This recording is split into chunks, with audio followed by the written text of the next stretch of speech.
ಅಮ್ಮ ತಿಂದೇಳು ಯಾವ ಥರ ಇದೆ ಅಂತ. ತುಂಬಾ ಚೆನ್ನಾಗಿದೆ. Hi guys, welcome back to our YouTube channel. ಕಡಲೆಬೇಳೆ ವಡೆ ಮಾಡೋದು ಹೇಗೆ ಅಂತ ಹೇಳ್ಕೊಡ್ತೀನಿ ಬನ್ನಿ. ಇವಾಗ ಒಂದು ಜಾರ್ಗೆ ನಾವು ಶುಂಠಿ ಬೆಳ್ಳುಳ್ಳಿನ ಹಾಕ್ಕೊಂಡು ಮಿಕ್ಸಿಗೆ ಹಾಕೋಬೇಕು. ಯಾಕೆ ಅಂದರೆ ಅದು ಫ್ಲೇವರ್ ಸಿಗುತ್ತೆ. ಆದರೆ ಶುಂಠಿ ಬೆಳ್ಳುಳ್ಳಿ ಪೇಸ್ಟ್ ಹಾಕೋಕ್ಕಿಂತ ನಾವು ನ್ಯಾಚುರಲಾಗಿ ಮಾಡೋಣ ಅಂತ ಶುಂಠಿ ಬೆಳ್ಳುಳ್ಳಿ, ಯಾಕಂದರೆ ವಡೆ ತಿಂದರೆ ಅದು ಫ್ಲೇವರ್ ಸಿಗುತ್ತೆ ಅಂತ ಶುಂಠಿ ಬೆಳ್ಳುಳ್ಳಿ ಹಾಕೋಬೇಕು. ಒಂದು ಸುತ್ತಿದ್ರೆ ಸಾಕು. ನೋಡಿ ಫುಲ್ಲು ಗ್ರೈನ್ ಆಗಿದೆ, ಸಾಕು ಅಷ್ಟಿದ್ರೆ. ಇವಾಗ ಕಡಲೆಬೇಳೆನ 4 ಅವರ್ ನೆನೆಸಿರಬೇಕು.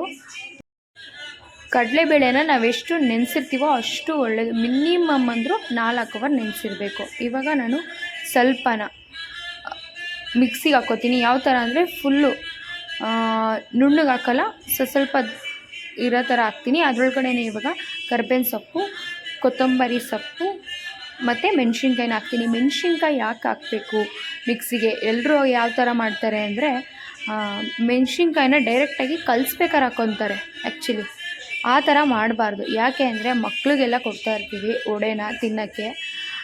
ನಾವು ಮಿಕ್ಸಿಗೆ ಹಾಕೋದ್ರಿಂದ ಏನು ಬೆನಿಫಿಟ್ ಅಂದರೆ ಡೈರೆಕ್ಟಾಗಿ ಅದು ತಿನ್ಬೋದು. ಆ್ಯಕ್ಚುಲಿ ನಾವು ತಗ್ದಿಕ್ಕ ಥರ ಆಗಬಾರ್ದು ಏನೇ ಒಂದು ಐಟಮ್ ಹಾಕಿದ್ರೂ. ಅದಕ್ಕೆ ನಾವು ಒಂದು ಕಲಿಸ್ಬೇಕಾದ್ರೆ ನಾವು ಒಂದು ಜೀರಿಗೆ ಸಮೇತ ನಾವು ಮಿಕ್ಸಿಗೆ ಹಾಕ್ಕೊಂಡು ಹಾಕಬೇಕು. ಯಾಕೆ ಅಂದರೆ ಏನೇ ಒಂದು ಫ್ಲೇವರ್ ಹಾಕಿದ್ರು ಎಲ್ಲನೂ ನುಣ್ಣಗೆ ಪೇಸ್ಟ್ ಮಾಡಿದ್ರೇ ಚೆನ್ನಾಗಿರೋದು. ಬಟ್ ಇದನ್ನು ನುಣ್ಣಗೆ ಮಾಡಬಾರ್ದು, ಸ್ವಲ್ಪ ಹಂಗೆ ಸಿಗಬೇಕು, ಆ ಥರ ಮಾಡಬೇಕು. ಯಾಕೆ ಅಂದರೆ ಮೆಣಸಿನ್ಕಾಯಿ ತಿನ್ನೋಕ್ಕಾಗಲ್ಲ, ಅದಕ್ಕೋಸ್ಕರ ನಾವು ಅದನ್ನ ಮಿಕ್ಸಿಗೆ ಹಾಕಬೇಕು. ನೆಕ್ಸ್ಟು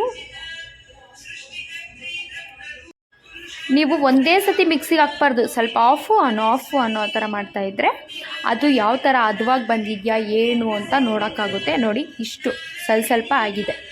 ಈ ಥರ ಇದ್ದರೆ ನೋಡಿ, ಇಷ್ಟಿದ್ರೆ ಸಾಕು. ಯಾಕೆ ಅಂದರೆ ಅದು ನಾವು ಒಂದು ಎಣ್ಣೆಗೆ ಬಿಡ್ಬೇಕಾದ್ರೆ ಏನು ಮಾಡ್ತೀವಿ, ಒಂದು ಉಂಡೆ ಮಾಡ್ತೀವಿ, ಅದು ಕರೆಕ್ಟಾಗಿ ಕುತ್ಕೊಳಕ್ಕೋಸ್ಕರ ನಾವು ಈ ಥರ ಅರ್ಧಕ್ಕೆ ನಾವು ಮಿಕ್ಸಿಗೆ ಹಾಕ್ಕೋಬೇಕು. ಅದಾದಮೇಲೆ ರುಚಿಗೆ ತಕ್ಕಷ್ಟು ಉಪ್ಪು. ಇವಾಗ ಸ್ವಲ್ಪ ಸೆಕೆಂಡ್ ರೌಂಡ್ ಹಾಕ್ಕೊಂಡಿದ್ದೀವಿ. ಅದನ್ನು ನೋಡಿ ಗೈಸ್, ಇದನ್ನ ಮಕ್ಕಳಿಗೆ ಕೊಟ್ಟರೆ ಯಾವಾಗಾದರೂ ಬ್ರೇಕ್ ಟೈಮಲ್ಲಿ ತಿನ್ನೋಕ್ಕೆ ತುಂಬ ಚೆನ್ನಾಗಿರುತ್ತೆ. ಬೇರೆ ವಡೆಗೆ ಕಂಪೇರ್ ಮಾಡಿದ್ರೆ ಕಡಲೆಬೇಳೆ ವಡೆ ತುಂಬ ಚೆನ್ನಾಗಿರುತ್ತೆ. ಇವಾಗ ಸೆಕೆಂಡ್ ರೌಂಡನ್ನ ಹಾಕ್ಕೊತಾ ಇದ್ದೀನಿ. ಸೆಕೆಂಡ್ ರೌಂಡನ್ನ ಇವಾಗ ಹಾಕ್ಕೊಂಡು, ಇವಾಗ ನೀವು ನೀರು ತುಂಬ ಜಾಸ್ತಿ ಹಾಕಿದ್ದೀನಪ್ಪ ಆಗಲ್ಲ, ಉಂಡೆ ಮಾಡೋಕ್ಕೆ ಬರಲ್ಲ, ಆ ಥರ ಇದ್ದರೆ ನೀವೇನು ಮಾಡ್ತೀರಾ ಅಂದರೆ ಸ್ವಲ್ಪ ಕಡಲೆ ಹಿಟ್ಟು ಹಾಕ್ಕೊಳ್ಳಿ. ಕಡಲೆ ಹಿಟ್ಟು ಹಾಕ್ಕೊಂಡ್ರೆ ಅದು ಮ್ಯಾನೇಜಬಲ್ ಆಗುತ್ತೆ. ಇವಾಗ ಈರುಳ್ಳಿ ಇದ್ದರೆ ಈರುಳ್ಳಿ ಹಾಕೋಬೇಕು.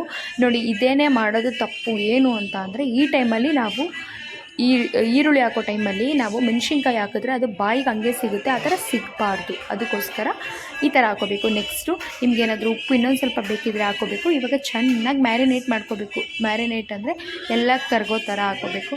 ಹಂಗೂ ಆದರೆ ನಿಮಗೆ ಜೀರಿಗೆ ಸಿಗಬೇಕು ಅಂದರೆ ಜೀರಿಗೆ ಹಾಕ್ಕೊಳ್ಳಿ, ಚೆನ್ನಾಗಿ ಇದು ಮಾಡ್ಕೋಬೇಕು. ನೀರೇನಾದರೂ ತುಂಬ ಜಾಸ್ತಿ ಆಗಿದೆ ಅನ್ನೋ ಟೈಮಲ್ಲಿ ಇವಾಗ ಕಡಲೆ ಹಿಟ್ಟು ಹಾಕ್ಕೊಂಡ್ರೆ ಮ್ಯಾನೇಜಬಲ್ ಆಗುತ್ತೆ. ಇವಾಗ ಕಡಲೆ ಹಿಟ್ಟು ಹಾಕ್ಕೊಂಡು ನಿಮ್ಗೆ ಎಷ್ಟಾಗುತ್ತೋ ಅಷ್ಟು ನೀವು ಮ್ಯಾರಿನೇಟ್ ಮಾಡ್ಕೊಂಡು ಇಟ್ಕೊಳ್ಳಿ. ಮ್ಯಾರಿನೇಟ್ ಮಾಡೋ ಅಷ್ಟಕ್ಕೆ ಎಣ್ಣೆ ಕಾಯೋಕ್ಕೆ ಇಕ್ಕಿರಿ. ನೋಡಿ ಈ ಥರ ಕಟ್ಟಬೇಕು, ಬಟ್ ಅದು ಒಡ್ಕೋಬಾರ್ದು, ಆ ಥರ ಕಟ್ಟಿರಬೇಕು.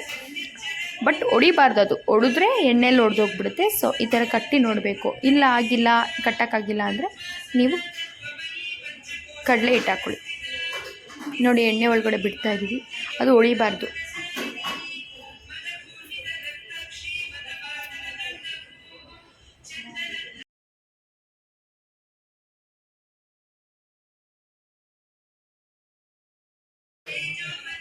ಎಣ್ಣೆ ಕಾಯಕ್ಕಿಟ್ಟಾಗ ನೋಡಿ ಬೇಗ ಆಗಿಬಿಡುತ್ತೆ. ಅದಕ್ಕೆ ಒಂದೊಂದೇ ನೀಟಾಗಿ ಬಿಡಬೇಕು. ಯಾಕಂದರೆ ಒಂದಕ್ಕೊಂದು ಅಂಟಬಾರ್ದು. ಆ್ಯಕ್ಚುಲಿ ಇದು ಒಂದಕ್ಕೊಂದು ಅಂಟೋದು ಇಲ್ಲ.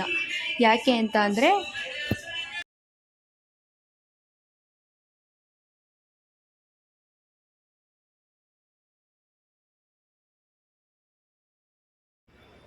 ನೋಡಿ ಗಾಯ್ಸ್ ಆಗ್ತಾ ಇದ್ದಾರೆ, ನಮ್ಮ ಮಮ್ಮಿ ಆಗ್ತಾ ಇದ್ದಾರೆ. ಆ್ಯಕ್ಚುಲಿ ಅದೆಲ್ಲ ಮ್ಯಾರಿನೇಟ್ ಮಾಡಿದ್ದು ನಾನು, ಇದನ್ನು ನಮ್ಮ ಅಮ್ಮನ ಕೈಲಿ ಮಾಡಿಸ್ತಾ ಇದ್ದೀನಿ. ಅವ್ರು ಹೇಳ್ತಾ ಇದ್ದಾರೆ ಏನಂತ ಅಂದರೆ, ಮಾಡ್ತೀನಿ ಅಂತ ಹೇಳ್ಕೊಳೋದು ನೀನು, ನನ್ನ ಕೈಲಿ ಮಾಡಿಸ್ತಾ ಇದೆಯಾ ಅಂತ. ಅದಕ್ಕೆ ಸ್ವಲ್ಪ ಹಂಗಿಯಾಗಿ ನಗ್ತಾ ಇದ್ದಾರೆ ಅಷ್ಟೇ.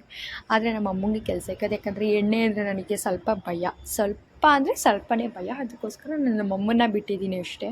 ಅದು ಬಿಟ್ಟರೆ ಎಲ್ಲನೂ ನಾನೇ ಮಾಡೋದು. ಆ್ಯಕ್ಚುಲಿ ಹೆಸ್ರು ಮಾತ್ರ ಅವ್ರು ತಗೋತಾರೆ ಅಂತ ನಾನು ಹೇಳಿದ್ಕೆ ಅವ್ರು ನಗ್ತಾ ಇದ್ದಾರೆ ಅಷ್ಟೇ. ನೋಡಿ ಆ ಥರ ಕೈಯಲ್ಲಿ ಹಿಂಗಿಟ್ಟು ಎಣ್ಣೆಗೆ ಬಿಟ್ಟರೆ ಅದು ನೀಟಾಗಿ ಶೇಪಲ್ಲಿ ಎಲ್ಲೂ ಹೊಡೆಯೋದಿಲ್ಲ. ಅದಕ್ಕೋಸ್ಕರ ನೀಟಾಗಿ ಮ್ಯಾರಿನೇಟ್ ಮಾಡಬೇಕು ಅಂತ ಹೇಳೋದು. ಆ್ಯಕ್ಚುಲಿ ಈರುಳ್ಳಿನ ಎಷ್ಟು ಚಿಕ್ಕದಾಗಿ ಕಟ್ ಮಾಡ್ತೀರೋ ಅಷ್ಟು ಚೆನ್ನಾಗಿರುತ್ತೆ. ನೋಡಿ ಯಾವ ಥರ ಇದೆ ನೋಡಿ ಗಾಯ್ಸ್, ಬ್ರೌನಿಷ್ ಬರಬೇಕು. ಬ್ರೌನಿಷ್ ಬಂದರೆ ಆಗಿದೆ ಅಂತ.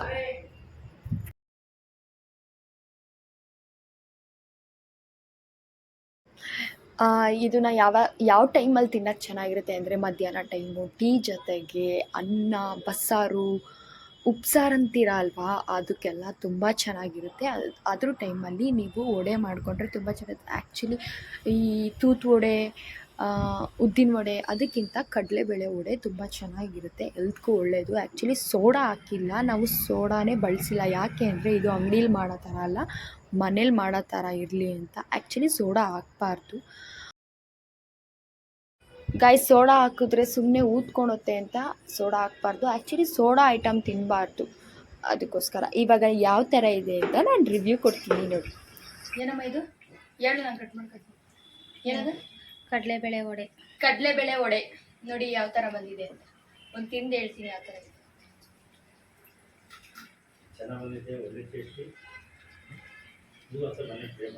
ತುಂಬ ಚೆನ್ನಾಗಿದೆ. ಇದನ್ನ ಹೆಂಗೆ ಅಂತ ಹೇಳ್ತೀನಿ. ಮೆಣಸಿನ್ಕಾಯಿನ ನಾವು ಮಿಕ್ಸಿಗೆ ಹಾಕಿದ್ದು ಯಾಕೆ ಅಂತ ವಿಡಿಯೋ ಮಧ್ಯದಲ್ಲಿ ಹೇಳ್ತೀನಿ ನೋಡಿ. ಓಕೆ ಫ್ರೆಂಡ್ಸ್, ನಮ್ಮ ಅಪ್ಪಂಗೆ ಕೊಟ್ಟು ರಿವ್ಯೂ ಹೇಗಿದೆ ಅಂತ ತೋರಿಸ್ತೀನಿ. ಅಮ್ಮ ತಿಂದು ಹೇಳು ಯಾವ ಥರ ಇದೆ ಅಂತ. ತುಂಬಾ ಚೆನ್ನಾಗಿದೆ. ಚೆನ್ನಾಗಿದೆ. ಇನ್ನು ಹೇಳು. ಚೆನ್ನಾಗೈತೆ, ಸಖತ್ತಾಗಿ ಬಂದಿದೆ. ಇಷ್ಟು ಹೇಳಕ್ಕೆ ಇಷ್ಟಪಡ್ತೀನಿ. ಓಕೆ ಫ್ರೆಂಡ್, ಬಾಯ್.